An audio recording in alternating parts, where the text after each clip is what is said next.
Hello class 10th, कैसे हैं आप सब। आज की इस वीडियो में हम देखेंगे क्लास 10th लोकतांत्रिक राजनीति का चैप्टर नंबर 6 और चैप्टर का नेम आप देखो, राजनीतिक दल। तो इस वीडियो में हम इस चैप्टर के क्वेश्चन आंसर्स को सॉल्व करेंगे। आप अपनी कॉपी और पेन उठाओ और चलो मेरे साथ क्वेश्चन आंसर्स को सॉल्व करने।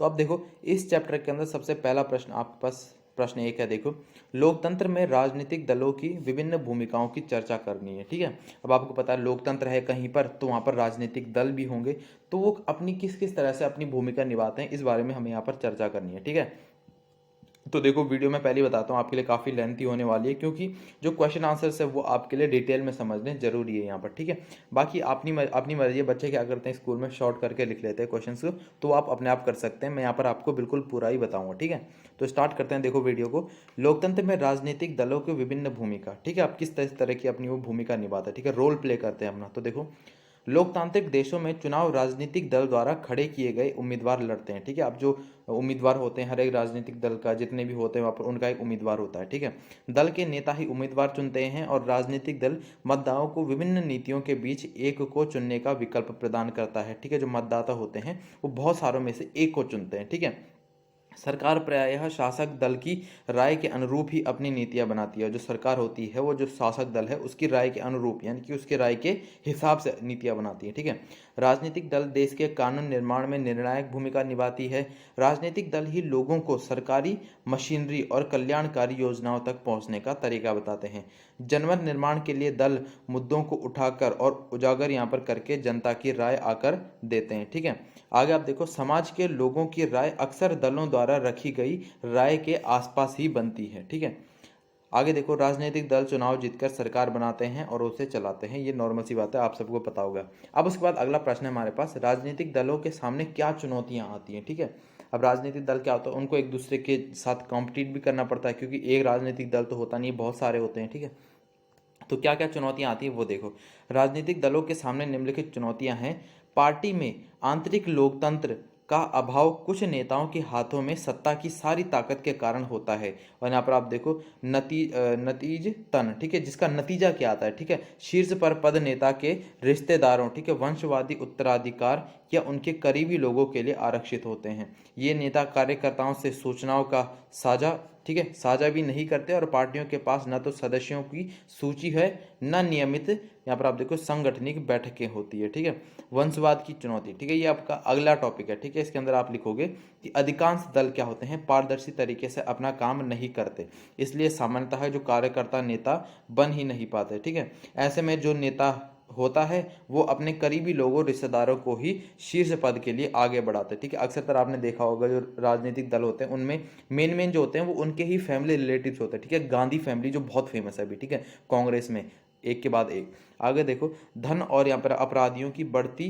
घुसपैठ, फिर ये आपका अगला टॉपिक है। इसमें आप देखो, दुनिया भर में लोकतंत्र के समर्थक राजनीति में अमीर लोग और बड़ी कंपनियां भी बढ़ती भूमिका से चिंतित हैं। आगे देखो, पार्टियां चुनाव जीतने के लिए ऐसे उम्मीदवार खड़े करते हैं जिनके पास पैसा बहुत ज़्यादा होता है। ठीक है, कई बार तो पार्टियां क्या करती है, अपराधियों का समर्थन भी करती है। ठीक है, या उनसे क्या करती है, मदद भी लेती है। मतदाताओं को एक यहाँ पर आप देखो सार्थक विकल्प प्रदान करने में विफलता, इसका कारण दुनिया के अधिकांश हिस्सों में पार्टियों के बीच मौलिक वैचारिक मतभेद में गिरावट है। सार्थक विकल्प का अर्थ होता है कि विभिन्न पार्टियों की नीतियों और यहाँ पर आप देखो कार्यक्रमों में अंतर हो। यह अंतर पिछले कुछ वर्षों में कम होता गया है। अब देखो, प्रश्न 3 है आपके पास, राजनीतिक दल अपना कामकाज बेहतर ढंग से करें इसके लिए उन्हें मजबूत बनाने के कुछ सुझाव आपको देने हैं। ठीक है, जो राजनीतिक दल होते हैं वो अपना काम क्या करें और अच्छी तरीके से करें, तो इसके लिए आप कुछ यहाँ पर मजबूत सुझाव दे सकते हैं। तो देखो किस तरह के सुझाव आप देंगे यहाँ पर। राजनीतिक दल अपना कामकाज बेहतर ढंग से करें इसके लिए उन्हें मजबूत बनाने के लिए कुछ सुझाव इस प्रकार हैं। किस तरह के हैं देखो, राजनीतिक दल के आंतरिक मामलों को व्यवस्थित करने के लिए एक कानून स्थापित किया जाना चाहिए। अब जो राजनीतिक दल के आंतरिक मामले होते हैं इनको सुलझाने के लिए एक कानून बनाना चाहिए और जिससे उन्हें अधिक पारदर्शी बनाया जा सके। ठीक है, यानी कि जनता को भी सब पता चलता रहे।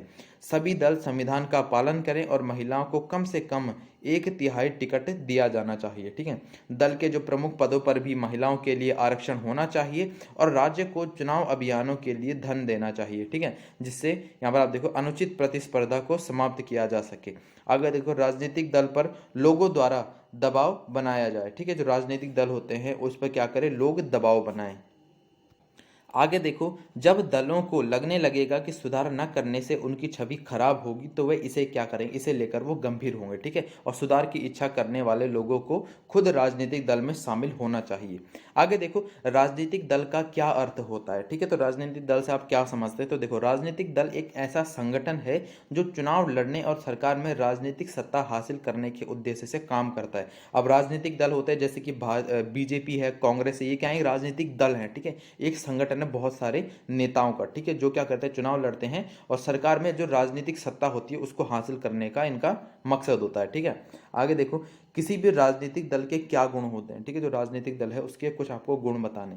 तो देखो, राजनीतिक दल आज के टाइम पे तो वैसे राजनीतिक दलों में लोगों को सब के सब अवगुण दिखाई देते हैं। ठीक है, जो कि रियलिटी भी है। ठीक है, इतना भ्रष्टाचार सब जगह फैल चुका है। आगे देखो, राजनीतिक दल समाज के कुछ सामूहिक हित को ध्यान में रखकर कुछ नीतियां और कार्यक्रम तय करते हैं। ये लोगों को यह समझाने का प्रयास करते हैं कि इनकी नीतियां दूसरों से बेहतर हैं। ठीक है, राजनीतिक दल लोगों का समर्थन पाकर चुनाव जीतकर इन नीतियों को लागू करने का प्रयास करते हैं। ठीक है, और वो प्रयास ही करते रह जाते हैं। मैं वैसे ये आपको लिखना नहीं, मैं बता रहा हूँ। ठीक है, कि मैक्सिमम जो जनता चाहती है वो हो नहीं पाता है। ठीक है, राजनीतिक दल सब अपनी पोस्ट पाने के बाद वहां पर खा जाते हैं अपनी पोस्टों को। ठीक है, राजनीतिक दल देश के कानून निर्माण में निर्णायक भूमिका निभाते हैं। ये सब उन्हें करना चाहिए, लेकिन बेहतर तरीके से कोई नहीं करता।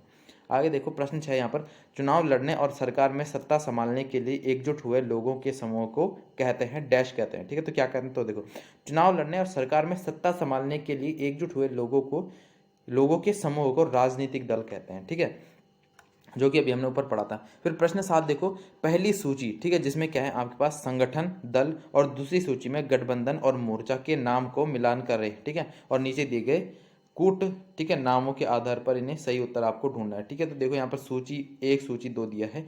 इंडियन नेशनल कांग्रेस यानी कांग्रेस पार्टी। ठीक है, तो यहाँ पर राष्ट्रीय जनतांत्रिक गठबंधन, क्षेत्रीय दल, संयुक्त प्रगतिशील गठबंधन और वाम मोर्चा। ठीक है, तो इसके आपको उत्तर बताने हैं और यहाँ पर हिंट आपको किस तरह की दे रखी है। ठीक है, यहाँ पर सारे गामा आपको दिया होगा या का, अच्छा इस तरह का आपको दिया है। ठीक है, तो इसमें आपको अपना उत्तर बताना है कि पहले का आपका क्या होगा।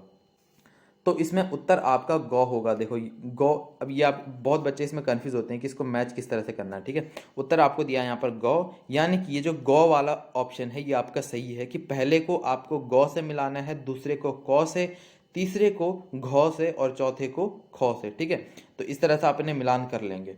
उसके बाद देखो अगला प्रश्न आपके पास, प्रश्न 8, इनमें से कौन बहुजन समाज पार्टी का संस्थापक है। ठीक है, तो ये भी आपको याद रखना है, कांशीराम। ठीक है, ये क्या है, बहुजन समाज पार्टी के संस्थापक हैं। फिर भारतीय जनता पार्टी का मुख्य प्रेरक सिद्धांत क्या है, कि आधुनिकता। ठीक है, आगे आप देखो प्रश्न 10 है, पार्टियों के बारे में निम्नलिखित कथनों पर गौर करें। ठीक है, अब देखो निम्नलिखित कथन जो है पार्टियों के बारे में, इस पर आपको गौर करना है। राजनीतिक दलों पर लोगों का ज्यादा भरोसा नहीं है। ठीक, फिर देखो, दलों में अक्सर बड़े नेताओं के घोटाले की गूंज सुनाई देती है और सरकार चलाने के लिए पार्टियों का होना जरूरी नहीं। इन कथनों में कौन सही है आपको बताना है। ठीक है, या तो कौ या खौ या गौ या घौ, इनमें से आप सही बताना है कि कौन सा है। तो देखो खौ वाला अ और बौ आपके सही है। ठीक है, तो देखो खौ में अ और बौ है आपका। और में क्या है, राजनीतिक दलों पर लोगों का ज्यादा भरोसा नहीं रहा। ठीक है, नहीं है, क्योंकि राजनीतिक दल अक्सर घोटाले और अनसुनी करते हैं लोगों की। ठीक है, सत्ता में आने के बाद। बौ है आपका, दलों में जो अक्सर बड़े नेता उनके घोटालों की गूंज सुनाई देती है। जो अक्सर बड़े नेता होते हैं उन्हीं के घोटाले अक्सर सुनाई देते हैं। ठीक है, क्योंकि उनके पास वहां पर पावर भी ज्यादा होती है, जिसके कारण वो घोटाले भी बिना सोच समझे करते हैं। फिर देखो अगला है आपके पास यहाँ पर प्रश्न 11 है। देखो, निम्नलिखित उदाहरण को पढ़ें और नीचे दिए गए प्रश्नों के आपको जवाब देने हैं। ठीक है, तो एक यहाँ पर बहुत बड़ा आपको एक तरह से आप देख सकते हो गद्यांश आपको दिया है यहाँ पर। ठीक है, जिसको आपको पढ़ना है अच्छी तरह से। उसके बाद कुछ आपसे प्रश्न पूछे गए हैं यहाँ पर। ठीक है, तो इनके आपको जवाब देने हैं। तो देखो इसको आप एक बार क्या करें, वीडियो को पॉज करें और इसको आप एक बार पढ़ लें, या फिर आपकी ये बुक के अंदर भी आपको दिया होगा, वहां पर जाकर भी आप इसे अच्छे से पढ़ें। फिर हम इसके आंसर्स पे जाते हैं। तो अब देखो यहाँ पर हमारे पास इसके आंसर्स हैं। तो देखो जहाँ तक मेरा इस और जहाँ तक मैं आपको इसको बताऊंगा कि आप इसे एक बार पढ़कर इसको खुद सॉल्व करने की कोशिश करें, क्योंकि इस तरह के प्रश्न आपके पास एग्जाम में भी आएंगे जहाँ पर आपको एक गद्यांश या एक पद्यांश दे देंगे और उसमें से आपको उसको पढ़ना है और कुछ प्रश्नों के उत्तर देने, जिससे कि आपके क्या होंगे, स्किल्स डेवलप होंगे। ठीक है, तो इसको मैं बताता हूँ, आप इसको स्वयं करने की कोशिश करें। बाकी आंसर्स मैंने यहाँ पर भी दे रखे। ठीक है, देखो जहाँ तक मेरा ख्याल है कि यूनुस ने नई राजनीतिक पार्टी बनाकर ठीक ही किया। ठीक है, जनहित की इच्छा रखने वालों को अवश्य ही आगे आना चाहिए और अच्छे अच्छे काम करने चाहिए। अब देखो अगर आप सीधा आंसर जाएंगे तो आपके समझ में कुछ आएगा नहीं। ठीक है, पहले आप उस गद्यांश को वहां पर पूरा पढ़ें।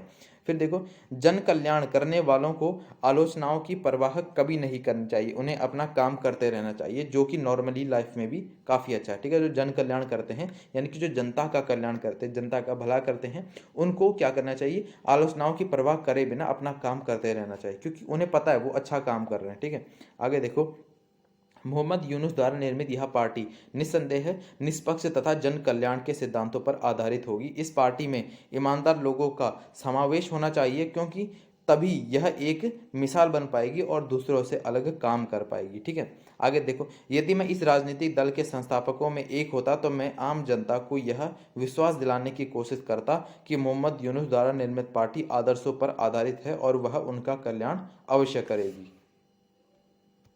तो क्लास 10 देखो आपके यहाँ पर इस चैप्टर के सारे क्वेश्चन आंसर्स कंप्लीट हो जाते हैं एंड आप क्लास 10 अदर सब्जेक्ट के क्वेश्चन आंसर वीडियोस भी मॉडर्न मास्टर जी के चैनल पर देख सकते हैं। मैंने सभी पे वीडियो बना रखी है।